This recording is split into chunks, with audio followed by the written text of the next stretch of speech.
الرحمن الرحیم۔ نبی صلی اللہ علیہ وسلم اس دنیا سے رخصت ہو رہے تھے تو آپ صلی اللہ علیہ وسلم نے اپنے مصلے پر حضرت ابو بکر صدیق رضی اللہ عنہ کو کھڑا فرمایا۔ ان کی عظمت و شان کا حال یہ ہے کہ ایک دن نبی صلی اللہ علیہ وسلم نے خلیفہ دوم حضرت عمر فاروق رضی اللہ عنہ کو مخاطب کرتے ہوئے فرمایا، عمر تم ابو بکر کی نیکیوں میں سے صرف ایک نیکی کے مرتبے پر ہو۔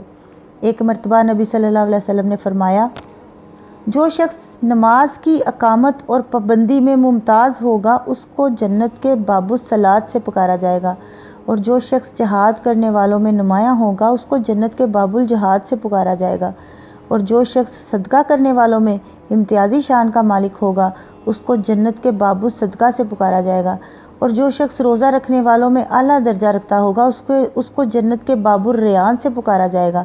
یہ سن کر حضرت ابو بکر صدیق رضی اللہ عنہ نے نبی صلی اللہ علیہ وسلم سے پوچھا، یا رسول اللہ، جس کو ان دروازوں سے پکارا گیا اس کو اور کیا چاہیے؟ کیا کوئی خوش نصیب ایسا بھی ہوگا جس کو ان سارے دروازوں سے پکارا جائے گا؟ نبی صلی اللہ علیہ وسلم نے ارشاد فرمایا، ہاں کیوں نہیں، اور مجھے توقع ہے کہ تم انہی میں سے ہوگے۔ سبحان اللہ۔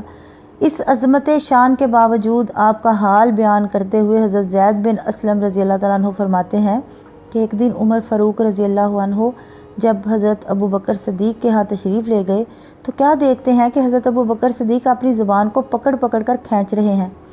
حضرت فاروق نے یہ دیکھ کر کہا، ارے ارے، اللہ آپ کو بخشے، یہ کیا کر رہے ہیں؟ صدیق اکبر رضی اللہ عنہ نے فرمایا، عمر، میں جس خرابی سے بھی دوچار ہوا ہوں اسی زبان کی بدولت دوچار ہوا ہوں۔